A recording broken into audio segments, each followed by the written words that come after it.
হযরত বেলাল বলছে উমাইয়া তোর মনের ইচ্ছা তোর মনের আশা আপনার পূর্ণ হবে না, তোর মনের আশা মিটবে না, তুই আঘাত কর আমাকে, একটা অনুরোধ তোকে মানতে হবে। উমাইয়া বলল বেলাল তোমার আবার কি অনুরোধ? বেলাল তুমি কি অনুরোধ করতে চাও, আবেদন আমার কাছে রাখতে চাও? উমাইয়া মনে মনে চিন্তা করেছিল হয়তো আপনার বেলাল আপনার পানা চাইবে, বেলাল হয়তো বাঁচতে চাইবে, এইরকম চিন্তা ভাবনা নিয়ে জিজ্ঞেস করলো বেলাল তুমি কি চাও একটু জানিয়ে দাও, তুমি কি চাও একটু বলে দাও। বেলাল হাবশী আমার নবীর সাহাবী আপনারা বলেছিলেন ওরে উমাইয়া আমি তোর কাছ থেকে পানা চাই না, আমি তোর কাছ থেকে বাঁচতে চাই না, আমি তোর কাছ থেকে ছোটকলা চাই না, আমার আঘাত বন্ধ করতে বলবো না, আমার একটা কথা তোকে মানতে হবে। বলে কি তুমি আমার কাছে মানাতে চাও, কোন আবেদন রাখতে চাও? আপনার নবীর সাহাবী হযরত বেলাল আপনার বলেছিলেন উমাইয়া আমার একটা কথা হলো আঘাত করবি কর কিন্তু নবীর মহব্বত ছাড়তে বলবি না। একজন দেখবেন দোষ না থাকলে কি বলবে তুই যাহা কিছু যা বলবি মানে নেব, খবরদার কিন্তু এই কথা বলবি না। বিরাট রাগে বলে না, বিরাট মুডে বলে, হ্যাঁ খবরদার যা বলবি মানে নেব, তুই দু বাড়ি মার দরকার হয় কিন্তু আমাকে চোর বলবি না, আমি জিন্দেগিতে চুরি করিনি।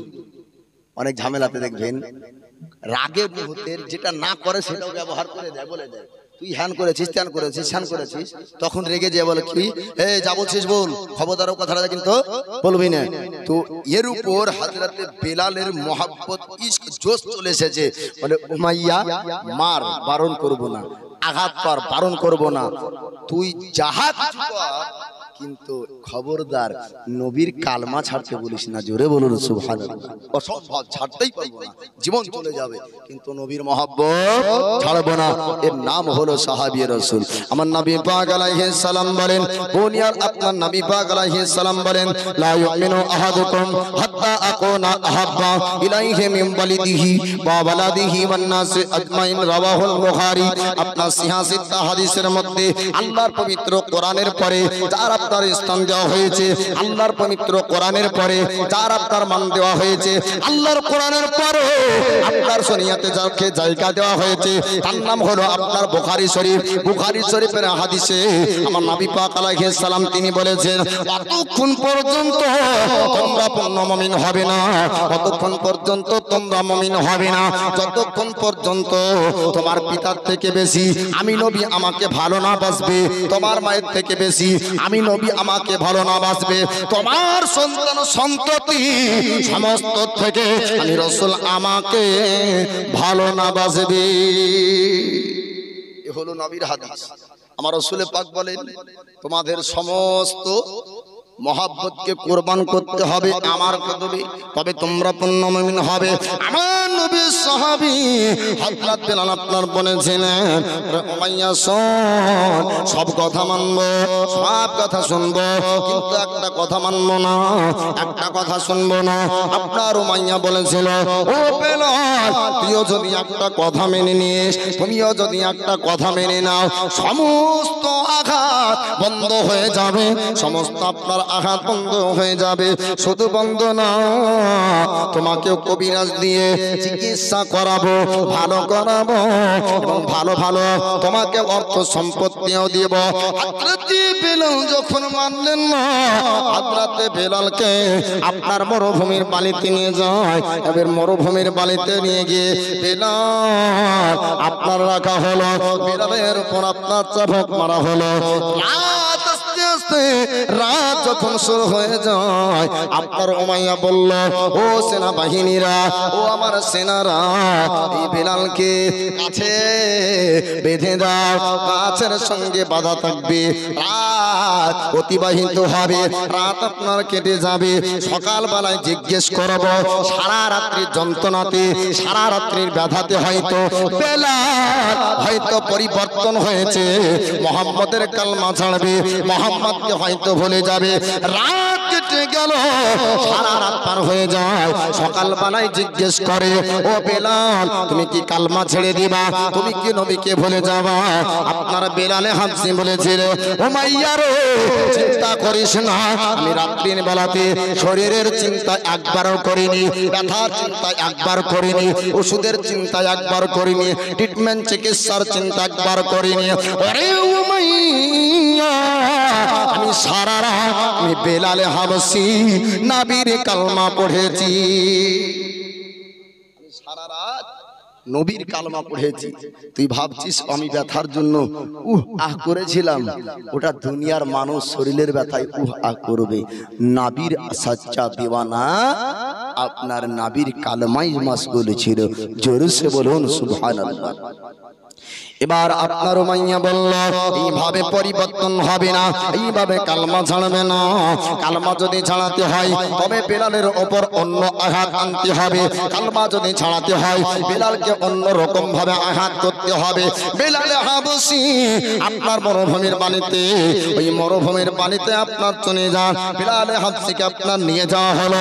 উমাইয়া পাপি আপনার বলল, ও আমার সেনাবাহিনীরা, এই বেলালে হাবশিকে একটা ঘোড়ার পায়ে দড়ি বেঁধে দাও, আর বেলালে হাবশির হাতে আপনার রশি বেঁধে দাও। মরুভূমির বালিতে একবার চক্কর লাগিয়ে দাও। যখন যন্ত্রণায় ছটফট করবে, বেদনায় ছটফট করবে, তখন বেলালে হাবশি নবীর কালমা ছেড়ে দিবে। এখন ছাড়বে না, যখন যন্ত্রণায় থাকতে পারবে না, তাপওয়ালা পুরা ওই বালি যখন পিঠে তাপ লাগবে, শরীর দিয়ে রক্ত ঝরেছে, চাবুকের আঘাতের শরীরে ঘা, এই ঘাওয়ালা শরীরে যখন তাপ পড়বে, যন্ত্রণায় ছটপট করে বেলাল বলবে, এই সমাতে হয়তো কালমা ছাড়বে। কিন্তু না না, আমার নবীর সাহাবী তবুও কালমা ছাড়ে নাই। জোরে বলুন সুবহানাল্লাহ। আমার রাসূলুল্লাহ সাহাবী হযরত বেলালে হাবশি, তিনি আপনার রাত সারা রাত আপনার কাটিয়ে দেন। কালমা পড়তে পড়তে রাত কেটে গেল, কালমা পড়তে পড়তে দিন কেটে গেল। আপনার রোদ্রের তাপ আপনার বেড়েছে, আপনার সূর্যের তাপ আপনার বেড়ে গেল। মক্কার জমিনের বালি আপনার পড়ে গিয়েছে, মক্কা জমিনের বালি আপনার তেপে গিয়েছে। আর বেলাল হাবশির আপনার শুনে দিয়ে আপনার রক্ত ঝরতেছিল। হযরত বেলালের পিঠে আপনার চাবুকের আঘাত করা হয়েছিল। চাবুকের আঘাতে আপনার পেট কেটে যায়, আর পিঠ দিয়ে আপনার রক্ত প্রবাহিত হয়ে যায়। উমাইয়া পাপী বলল, এইরকম ভাবে ছাড়বে না, একটা ঘোড়ার আপনার পায়ে রশি একটা বেঁধে দাও, আর রশি বাঁধার পরে আপনার হাতে রশি বেঁধে দাও। হাতে রশি বেঁধে সারা মরুভূমি চক্কর লাগিয়ে দাও, সারা মরুভূমি চক্কর লাগিয়ে দাও, মরুভূমির চক্কর লাগিয়ে দাও। মরুভূমির চক্কর যন্ত্রণায় ছটফট করবে বেলাল, হয়তো নবীর কালমা ছাড়বে, হয়তো নবীর কালমা ভুলে যাবে। সারা মরুভূমিতে আপনার চক্কর লাগানো হলো। বেলালে হাবশি আমার নবীর কালমা পড়ে যায়। সুবহানাল্লাহ। হযরত বেলাল আপনার নবীর কালমা তিলাওয়াত করতেছেন। এবার উমাইয়া বলল, ও আমার সেনাবাহিনীরা,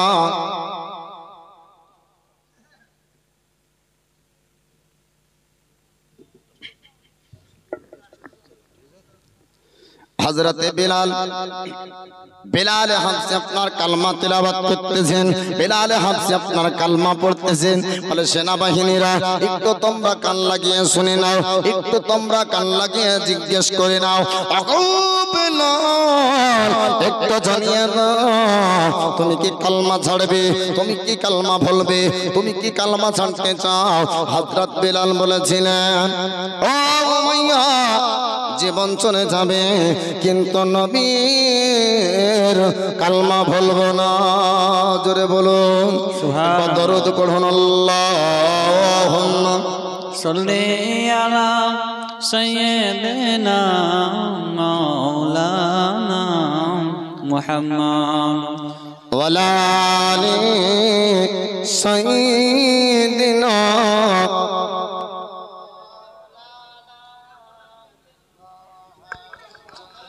ওয়ালা আলি সাইয়্যিদিনা মাওলানা মোহাম্মদ সাল্লি আলা মুহাম্মাদিন সাল্লু আলা মোহাম্মদ হরদম জবান से निकलो पाक नामे मुहम्मद हरदम ज़बान से निकलो सफीआना मुहम्मद। हजरत बेलाल হাবসি মরুভূমির বালিতে একবার চক্র লাগানো হলো। কান লাগিয়ে শোনো, উমাইয়া বলছে কান লাগিয়ে শোনো, বেলাল কালমা ছাড়বে কি? হযরতে বেলাল বলছে না, জীবন দিতে রাজি, নবীর কালমা ছাড়তে রাজি না। জোরে বলুন সুবহানাল্লাহ। হযরতে বেলাল বলতেছে, উমাইয়া শোন শোন, আমাকে ডিস্টার্ব করবি না, আমাকে বাধা দিবি না, জান আমি কুরবান করে দেব, আমার জীবনটা চলে যাবে, নবীর কালমা ছাড়তে পারবো না, জীবনটা আপনার চলে যাবে, নবীর কালমা বলতে পারবো না। নবীর সাহাবী হযরত বেলাল আপনার এরকম করে কালেমা তিলাওয়াত করতেছিলেন, মরুভূমি আপনার চক্কর লাগানো হলো, মরুভূমিতে আপনার চক্কর লাগিয়ে তবু আপনার বেলাল কালমা ছাড়লো না। হযরতে বেলালের কাছে আপনার আসা হলো, সেনাবাহিনীরা জিজ্ঞেস করলো, বেলাল এখনো সময় আছে, এখনো আপনার সুযোগ আছে, যদি কালমা ছেড়ে দাও, কালমা ভরে যাও, তবে তোমাকে একটা মক্কার ধনী বানাবে, তোমাকে ধনী বানিয়ে দেবে, তুমি কি এখনো এই সুযোগটা নিবা? হযরতে বেলাল বলছে যে কি না, এই সুযোগ নিব না, আমি নবীর মহব্বত নিব। জোরে বলুন সুবহানাল্লাহ। ও যুবকেরা, রাস্তায় আর কত ঘুরবে, পানি হয়েছে আর ঘোরার জায়গা নাই, আসো না একটু বেলালের জীবনী শুনো ভাই আমার। ও গ্রামবাসী, বাপ দারদিরা, ও মা খালারা, আসুন একটু জীবনী আলোচনাটা শুনে যান।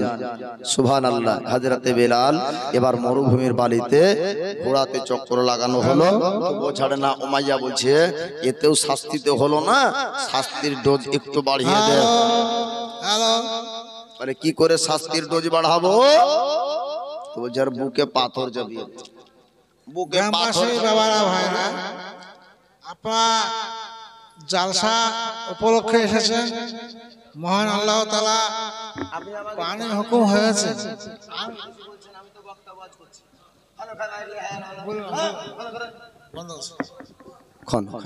তো হযরতে বেলাল তিনি বড় মরুভূমির বালিতে, তো কালমা বন্ধ করেন না।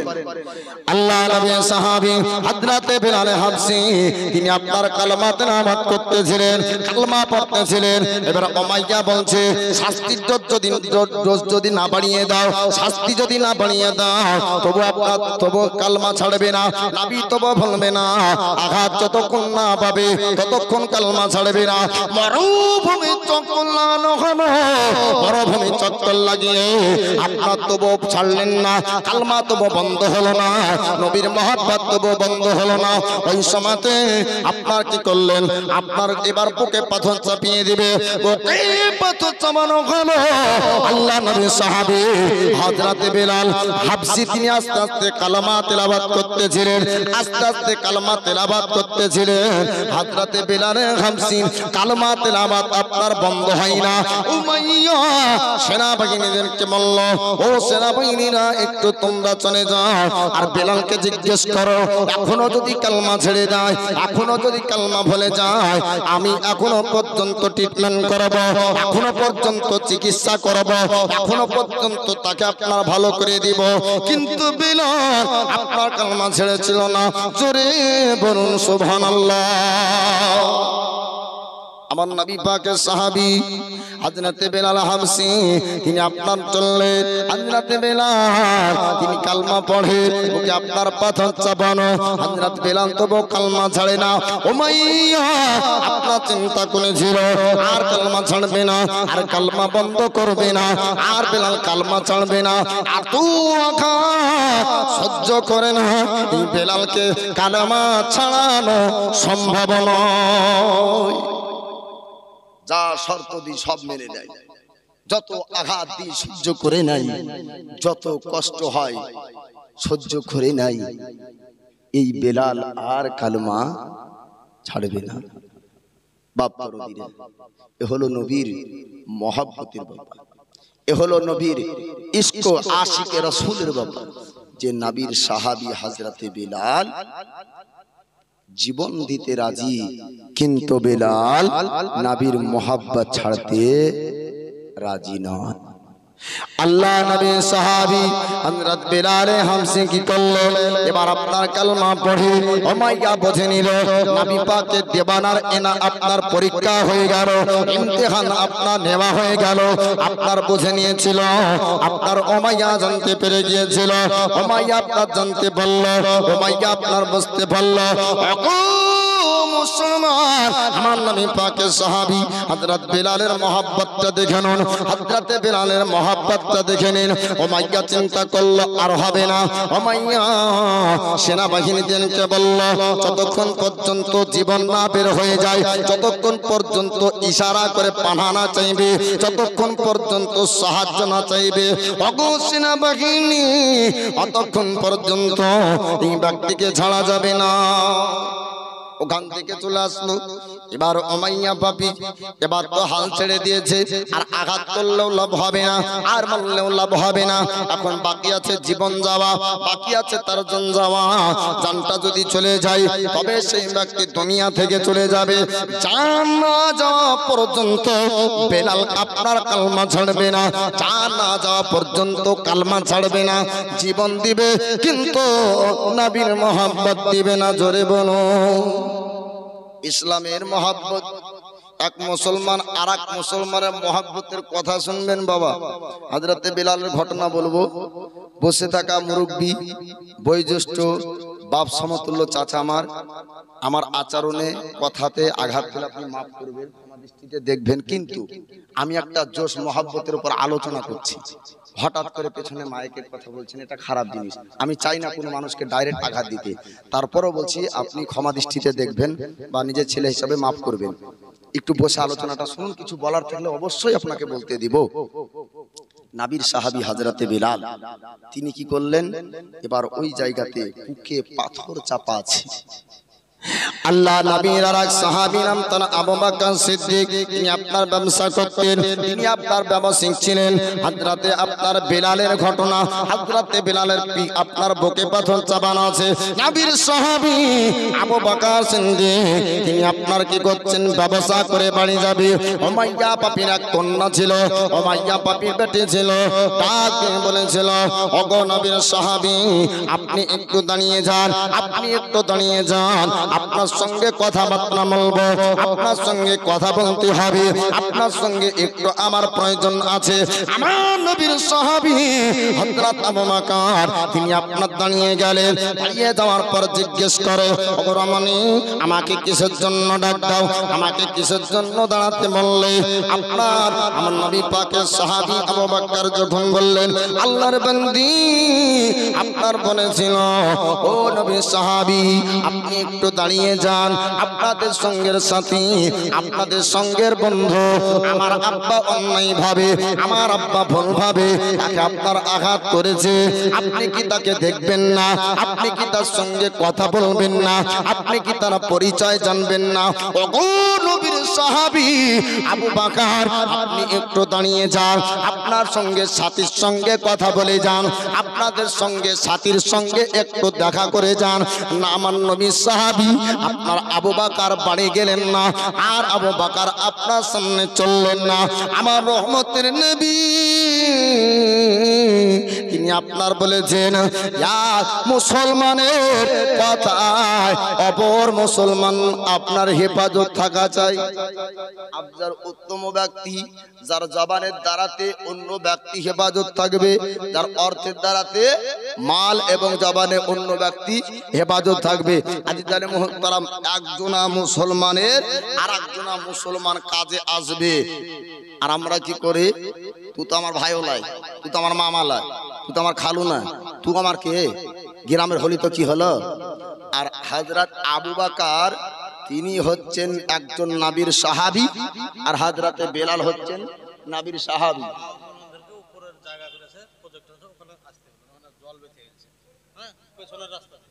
মহিলা যারা আছেন মা ও বোনেরা, আপনাদের জন্য মাদ্রাসার দোতলায় জায়গা করা হয়েছে। দোতলার উপরে ওঠার জন্য সিঁড়িও আছে। আপনারা দোতলার উপর উঠে যান, আপনারা দোতলাতে যান। দোতলাতে আপনাদের জায়গা করা হয়েছে। বৃষ্টির কারণে আপনাদের জায়গাতে আপনারা বসতে পাচ্ছেন না, অতএব আপনাদের জন্য জায়গার পরিবর্তন করা হয়েছে। আপনারা আসুন এবং উপরে উঠে যান। হযরতে বেলাল নবীর সাহাবী, একজন মুসলমান, আর আবু বকরও হলো নবীর সাহাবী এবং মুসলমান। তো এই কথা শোনার পরে নবীর একজন সাহাবী হযরত আবু বকর আর বাড়ি গেলেন না, বলে আমাদের কোন সাথী, আমাদের কোন বন্ধু, আমাদের কোন মুসলমানকে তোমার আব্বা আঘাত করেছে? তো এবার উমাইয়ার বেটি বলেছিল যে যার নাম বেলালে হাবসি, ওই বেলালে হাবসিকে অন্যায় ভাবে আমার আব্বা কষ্ট দিচ্ছে। বাপ আমার যদি অন্যায় হয় পিতার মাতার, তবু সন্তান বুঝতে পারবে এটা আমার বাপ ঠিক করছে না ভুল করছে, বুঝতে পারবে না? বুঝতে পারবে। তো ও মেয়ে প্রতিবাদ করে দিল। কিরকম প্রতিবাদ? যে এই আবু বকর সিদ্দিককে বলে দিয়েছেন কোনো কারণবশত কোনো ক্ষেত্রে কোনো জায়গাতে অন্যায়ের প্রতিবাদ যদি হাত দ্বারাতে না করতে পারেন, জবান দিয়ে করবেন। জবান দ্বারাই না পারলে অন্তর থেকেও তাকে ঘৃণা করবেন।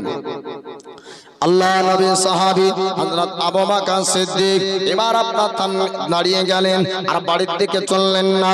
আবু বকর জিজ্ঞেস করলেন, ওগো উমাইয়ার বেটি, আমাকে একটু জানিয়ে দাও, আমাকে একটু বলে দাও কোন জায়গাতে যাব, কোন জায়গায় গেলে আমাদের সঙ্গে সাথী পাওয়া যাবে, আমাদের সঙ্গে সাথীকে তোমার আব্বা কোন জায়গায় কষ্ট দিয়েছে, কোন জায়গায় আঘাত করেছে।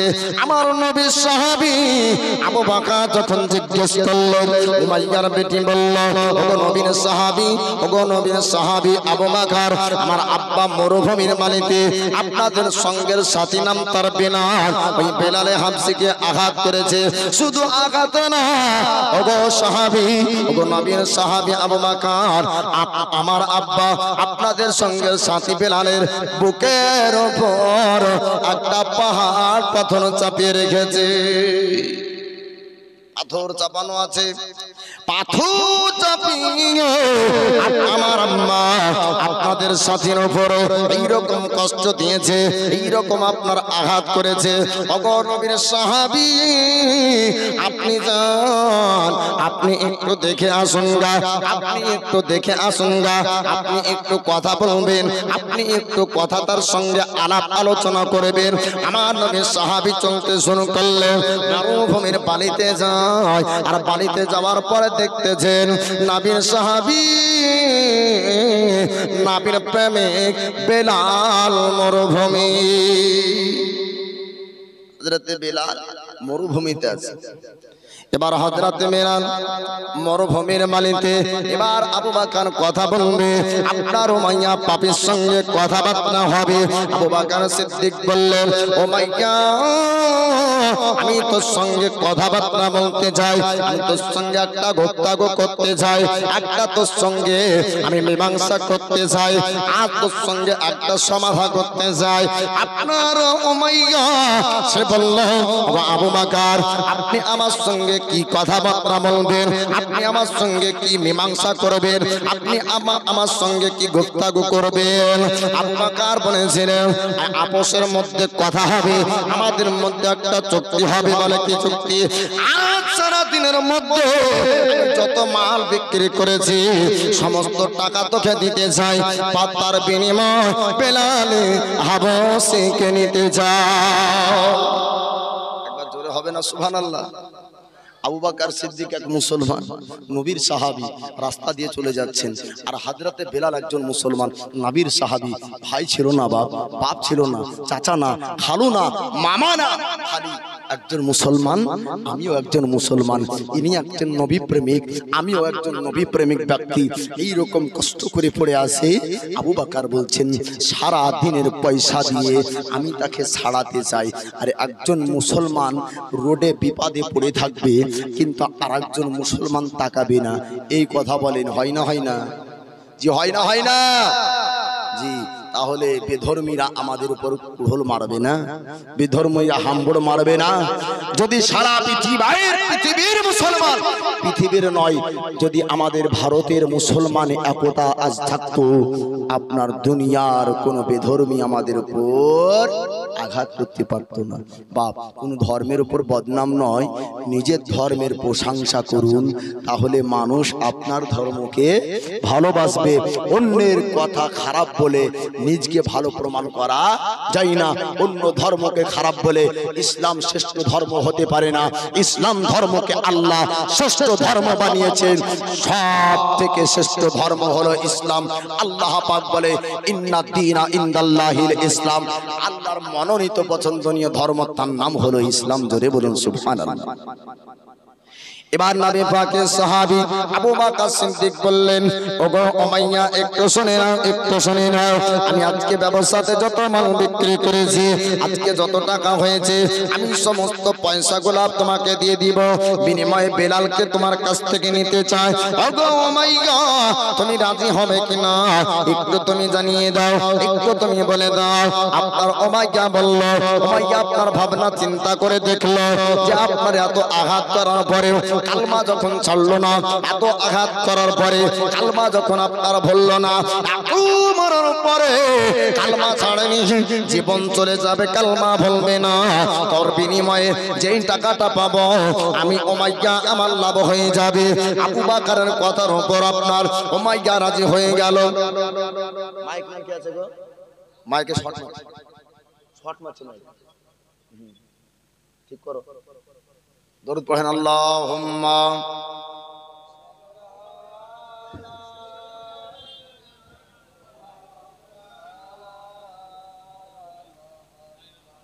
ওয়ালা আলি সাইয়্যিদিনা মাওলানা মুহাম্মদ সাল্লাল্লাহু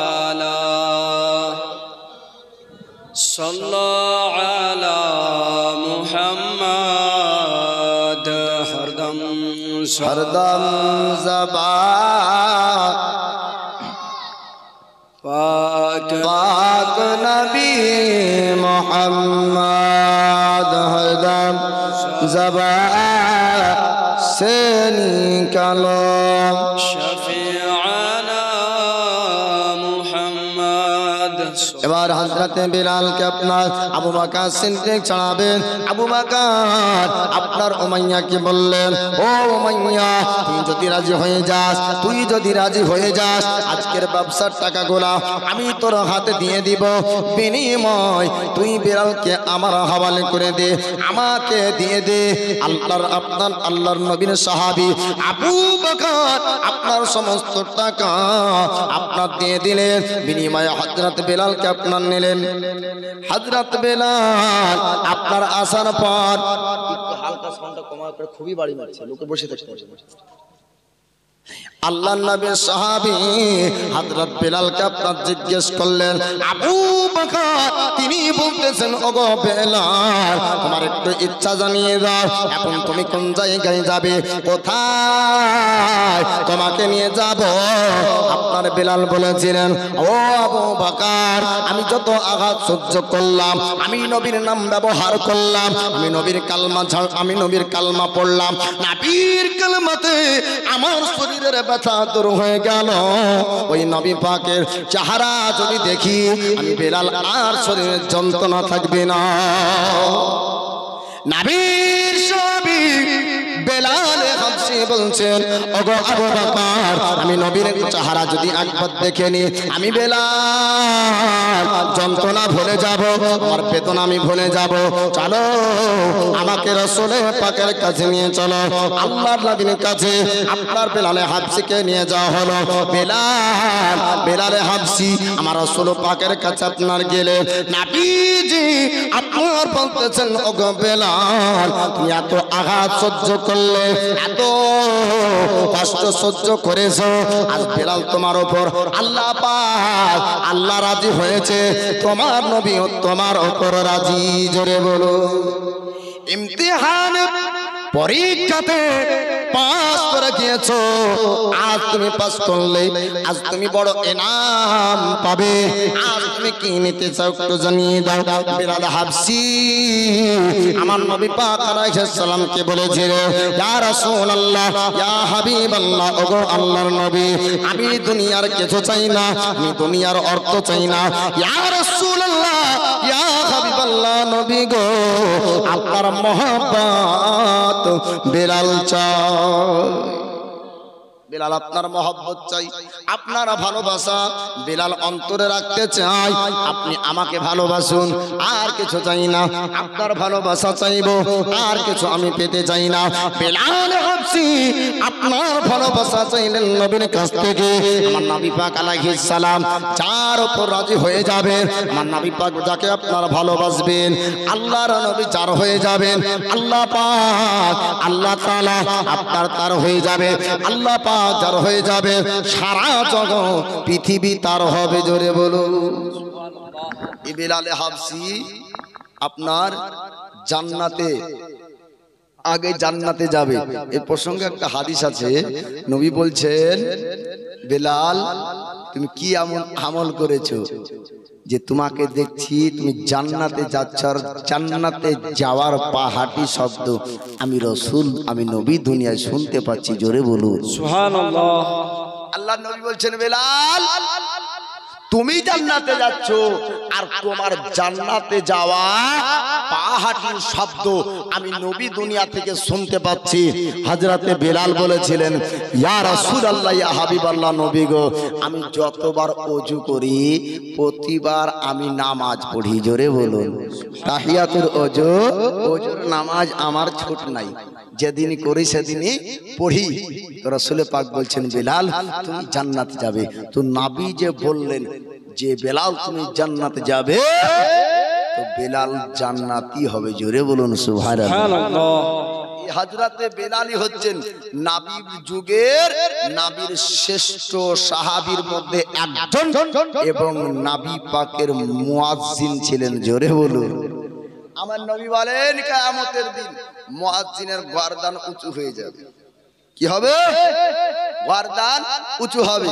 তো গর্দান উঁচু বলে কি এরকম করে গর্দান থাকবে? গর্দান উঁচু মানে সবার থেকে মুয়াজ্জিনকে মহান আল্লাহ কিয়ামতে ইজ্জত দান করবে, সবার মধ্যে তাকে চমকাবে। জোরে বলুন সুবহানাল্লাহ। আজ জানে মুহতারাম, নবীর ইশক, নবীর মহব্বত, নবীর প্রেম, নবীর ভালোবাসা আমাদেরকে অন্তরে রাখতে হবে না? হবে না বাপ? ইমতিহান কথাটা বলছিলাম, পরীক্ষা, পরীক্ষা বহু রকমের হয় ভাই, হয় না? হয়। আল্লাহর পরীক্ষা মানুষ সবটা বুঝতে পারবে না। এ বুঝলেন, আল্লাহর পরীক্ষা মানুষ সবটা বুঝতে পারবে না। এই যে আজকে জালসা দিয়েছিলাম, কে কে জানতেন বলেন তো যে এখন পানি হবে? আবহাওয়ার খবর দেখে লয়, এমনি জানতেন 10 দিন আগে যে না অমুক ডেটে পানি হবে? জানতেন? জানতেন না। খোদাই পরীক্ষা হতে পারে যে আমি বৃষ্টি দেব, তারপরেও কি আমার বান্দা বান্দিরা আমার উপর শুকরিয়া করবে না? তারপরেও কি ওরা কোনো উজুহাত বাহানাতে রাস্তায় না ঘুরে মাহফিল পর্যন্ত যাবে না? এটা আল্লাহ পরীক্ষা করতে পারে না? পারে না? মুসা নবী, মুসা আলাইহিস সালাম বলছেন, কওমবাসীরা মুসা নবীকে বলছেন, হে গো আল্লাহ, হে আল্লাহর নবী, আপনি আল্লাহর কাছে একটু দোয়া করেন না গো। বলে কেন? পানি হয় না, বৃষ্টি হয় না, মাটি ফেটে যাচ্ছে, জঙ্গলি জানোয়ার পশুরা তো পানি পান করতে পারছে না, আমাদের পালিত পশু, আমরা যে পশুকে আমরা চাষ করি, উট পর্যন্ত পানি পান করতে পাই না, বকরি পানি পান করতে পারছে না, আপনার আমার ঘরের মতন টিউবওয়েলের ব্যবস্থা ছিল না। মুসা আলাইহিস সালামকে বলছেন, ওগো হুজুর একটু আল্লাহর কাছে দোয়া করুন। আল্লাহর নবী মুসা বলছেন, আল্লাহ মাবুদ একটু পানি বর্ষণ করো। মানুষ পানির জন্য হাহাকার করছে, মানুষ পানি চাইছে। আল্লাহ পাক বললেন, মুসা আমি পানি দিব, কিন্তু 1 মাস 2 মাসে নয়, আজকালও নয়, 6 মাস পরে। এ ক মাস পরে বাবা? ক মাস পরে বললেন? 6 মাস পরে পানি হবে। মুসা নবীর সঙ্গে আল্লাহর কথা হতো। মুসা কালিমুল্লাহ, আল্লাহর সঙ্গে কথা বলতেন। তো আল্লাহ বলছেন মুসা 6 মাস পর পানি দেবো, তোমার কওমকে জানিয়ে দাও। তো কওমবাসী মানব জাতিকে, মানুষদেরকে মুসা নবী বললেন, হে আমার কওমের মানুষ, আল্লাহ পানি দিবে 6 মাস পর। তো মানুষ বলছে 6 মাস পর, মাটি শুকিয়ে গেল, পানি পান করতে পারছে না, গরুতে ছাগলে 6 মাস পর পানি দিবে, অসন্তুষ্ট হয়। আল্লাহ শুকরিয়া আদায় করছে না। কিছুক্ষণ পরে দেখা যাচ্ছে মুসা আলাইহিস সালাম বাড়ি পর্যন্ত যেতেই পারেন নাই, ঝরঝর করে পানি বর্ষণ হচ্ছে। জোরে বলুন। হযরত আপনি বললেন পানি হবে না 6 মাস পর্যন্ত। আল্লাহর নবী মুসা কালিমুল্লাহ বলে, মাবুদ তুমি আমাকে বললে 6 মাস পানি হবে না, তুমি মিথ্যা কথা বলতে পারো না। মিথ্যা বলা থেকে তুমি পাক ও পবিত্র, আল্লাহ মিথ্যা বলতে পারে না। আল্লাহ পাক, আল্লাহ তাআলা জানিয়ে দেন, মুসা আমি মানুষের জন্য পানি দিইনি, আমি পানি পিপিলিকার জন্য দিয়েছি। জোরে বলুন সুবহানাল্লাহ। আমি খালি মানুষ কি দেব? মানুষই তো খালি আমার মাখলুক না, আমি তো 18,000 মাখলুকাত সৃষ্টি করেছি। জোরে বলবো। আল্লাহ পাক বলছেন মুসা আমি মানুষকে পানি দিইনি, আমি পিঁপড়াকে পানি দিয়েছি। বলে কিভাবে? বলো 6 মাস পরে পানি দিব শুনে মানুষ অসন্তুষ্ট হয়ে গেল, আমার শুকরিয়া করলো না। আর পিপিলিকারা উপর দিকে মুখ করে আমার শুকরিয়া করলো, মাবুদ তুমি 6 মাস পর পানি দিবে, তোমার 6 মাস পরে পানি দেওয়ার আশায় আকাশের উপর মুখ করে থাকলাম। আল্লাহ বলছে না, আমি 6 মাস রাখতে পারলাম না। আমার পিপিলিকা যখন উপর দিকে করে আমাকে বললো, মাবুদ তুমি 6 মাস পর পানি দিবে, তোমার শুকরিয়া করে তোমার দিকে মুখ চেয়ে থাকলাম। আল্লাহ বলছে আমি তাদের উপর সন্তুষ্ট হয়ে এখনই পানি বর্ষণ করলাম। এখনই পানি বর্ষণ করলাম। তো আল্লাহর ইমতিহান, আল্লাহর পরীক্ষা বিভিন্ন রকম দিক দিয়ে হতে পারে। এই যুবতীরা, ওগো মা, ওগো খালা, বাপ আমার, চাচা আমার, একটু বোঝার চেষ্টা করুন। আজ মাহফিল পেয়েছেন, কালকে পাবেন না। বিছানা আপনার জন্য প্রতিদিন থাকবে, কিন্তু মাহফিল প্রতিদিন থাকবে না, জালসা প্রতিদিন থাকবে না। কালকে ঘুমিয়ে যেন, প্রতিদিন ঘুমায়েন। 365 দিন আপনি জীবনে কত ঘুমালেন? মূল্যবান রাতগুলিকে নষ্ট করেছেন বাপ। লাইলাতুল কদর এসেছে, তারপরে আপনি বিছানায়। লাইলাতুল মুবারাক এসেছে, তারপর আপনি বিছানায়। বছরে একদিন জালসা আসলো, তারপর আপনি বিছানায়। আর আপনি বলেন যে আল্লাহ আমাকে দেয় না। ডাকার মতো ডাকলে আল্লাহ কেন শুনবে না? আপনি আমি গুনাহগার, তাই তো আল্লাহকে ডাকতে জানি না। এ বাপ ঠিক না ভুল? আল্লাহর ইমতিহান একটা বলবো, বানি ইসরাইলের ঘটনা একটু শোনাবো। বানি ইসরাইল করতে, বানি ইসরাইলের মধ্যে মুসা নবীর যুগের একটি ঘটনা। 3 জন ব্যক্তি ছিল, গ্রামের কেউ ভালোবাসে না। কয়জন বললাম গো? 3 জন ব্যক্তি। একজন হলো গাঞ্জা, ওর মাথাতে একটাও চুল নাই, আল্লাহকে নাড়া করেছে। ওর জন্মগতই রোগ একটা। অনেক মানুষ থাকে দেখবেন যে চুল হয় না, তো ওই গাঞ্জা ওর মাথায় চুল নাই। আর আরেকজন ব্যক্তি হলো ফুল পড়া, শরীর দেখবেন সাদা সাদা হয়ে যায়, ওই রকম ব্যক্তি। আর আরেকজন ব্যক্তি হলো আন্ধা, দেখতে পায় না, যেখানে সেখানে হুটরাই। দেখবেন, খারাপ ভাবিয়েন না। 3 জন ব্যক্তি বলছে, কাঁদছে আর বলছে, আল্লাহ গো তুমি আমাকে মানুষ করে পাঠালে, আর তোমার মানুষ, তোমার মাখলুক, তোমার সৃষ্টি আমাকে দেখে ঘৃণা করবে। আল্লাহ পাককে বলেছিলেন, আল্লাহ পাকের বান্দা আপনার 3 জন ব্যক্তি, মুসা নবী যুগের আপনার ঘটনা দার্সে কিতাব ক্লাসের মধ্যে পড়ানো হয় বাবা। আপনার মাদ্রাসাতে শিক্ষা দেওয়া হয়, প্রাথমিক জীবন থেকে আপনার শিক্ষা দেওয়া হয়, প্রাইমারি ছাত্রকে আপনার মাদ্রাসায় পড়ানো হয়। এই ঘটনাটা আপনার কিতাবের মধ্যে লিপিবদ্ধ রয়েছে। আপনার ওই বানি ইসরাইল যুগের ঘটনা, বানি ইসরাইল গর্তের আপনার ঘটনা, হযরত মুসা নবীর যুগের আপনার ঘটনা। 3 জন ব্যক্তিকে মহান আল্লাহ পাক, আল্লাহ তাআলা একটা করে অসুস্থ দিয়েছিলেন। আল্লাহ পাক, আল্লাহ তাআলা একজন ব্যক্তিকে আপনার ফুলপড়া বানিয়েছিলেন। ফুলপড়া আল্লাহকে বলতেছেন, মাবুদ আমাকে তুমি ফুলপড়া বানালে, আমার শরীরের সৌন্দর্যকে হারিয়ে দিয়েছো। আমাকে দেখে মানুষ ঘৃণা করে, আমাকে দেখে মানুষ আমাকে ভালোবাসে না, আমার দিক থেকে চোখকে ফিরিয়ে নেয়, আমার দিক থেকে দৃষ্টি ফিরিয়ে নেয়। আপনার গাঞ্জা বলছে, 4 মাথায় আপনার চুল নাই, ওই ব্যক্তি বলছে মাবুদ আমাকে তুমি হাত দিয়েছো, আমাকে তুমি পা দিয়েছো, আমার মধ্যে সব দিলে, আল্লাহ আমার মধ্যে চুল দিলে না। চুলের জন্য আমাকে মানানসই হয় না, আমাকে দেখতে সুন্দর লাগে না, আমাকে দেখে আপনার মানুষ ঘৃণা করে। তিনজন ব্যক্তি আল্লাহকে বলেছিলেন মাবুদ আমাদের কেমন কেন বানালে যাতে দেখে আপনার মানুষ আপনার ঘৃণা করে। আর খোলা ময়দানে আপনার দাঁড়িয়ে গেলেন, আর গ্রামের মধ্যে তারা আপনার থাকবে না, গ্রাম থেকে আপনার তারা চলে যাবে, আপনার গ্রামের বাইরে চলে যাবে। খোলা আকাশের নিচে আল্লাহ তিন বান্দা দাঁড়িয়ে গেল।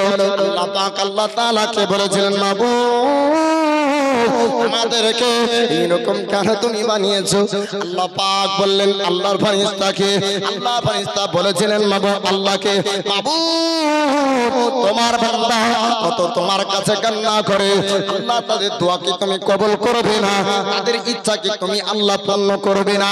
আল্লাহ পাক আল্লাহ তাআলা আল্লাহ ফেরেশতাকে আপনার আল্লাহ পাক বলেছিলেন ও আমার ফেরেশতা, ও আমার মালায়েকা, তোমরা কি দেখতে চাও, তোমরা কি জানতে চাও আমি আল্লাহ কিসের জন্য তাদেরকে ওই রকম বানিয়েছিলাম? তারা যদি ভালো হয়ে যায় কিন্তু তাদের অন্তর ভালো হবে না। আল্লাহ পাক আল্লাহ তাআলা ইমতিহান আপনার পরীক্ষা নেবে। আল্লাহ ফেরেশতাকে বললেন যাও যাও, আমি আল্লাহ পৃথিবীর জমিনে তোমাকে যাবার অনুমতি দিই। আল্লাহর ফেরেশতা দুনিয়ার জমিনে আসলো। আল্লাহর ফেরেশতা দুনিয়ার জমিনে আসে, আসার পরে আপনার আল্লাহর ফেরেশতা ওই তিনজন ব্যক্তির কাছে আপনার সাক্ষাৎ করে। আপনার একজন ফোন পড়ার কাছে আপনার গিয়েছে। আল্লাহ ফেরেশতা আপনার বলে ও আল্লাহর বান্দা মনের চিন্তা কিসের একটু জানিয়ে দাও, আরে দুঃখ কিসের একটু জানিয়ে দাও। আল্লাহর বান্দা আপনার বলেছিল আপনাকে দেখে আল্লাহ ফেরেশতাকে বলল আল্লাহর ফেরেশতা, আল্লাহ ফেরেশতা চিনতে পারে না। ওই ব্যক্তি আপনার বলতেছে ওগো বুজুর্গ ব্যক্তি আপনি কি কিসের জন্য এসেছেন, আপনি কি করবেন জেনে? আল্লাহ ফেরেশতা বুজুর্গ রূপ ধারণ করে আপনার বুড়া রূপ ধারণ করে বলেছিলেন ওরে আল্লাহর বান্দা আমি তোমাকে চিকিৎসা করব, আমি তোমাকে ভালো করে দিব। আল্লাহর আপনার বান্দা বলল আমার রোগটা ভালো হবে না, আমাকে গ্রামবাসী ঘৃণা করে, আমার রোগ হয়তো ভালো হবে না, গ্রামের মানুষেরা আমাকে দেখতে পারে না, আমার চেহারার মধ্যে সৌন্দর্য নাই, আমার চেহারার সৌন্দর্য হারিয়ে গিয়েছে, এর জন্য গ্রামের মানুষ ভালোবাসে না।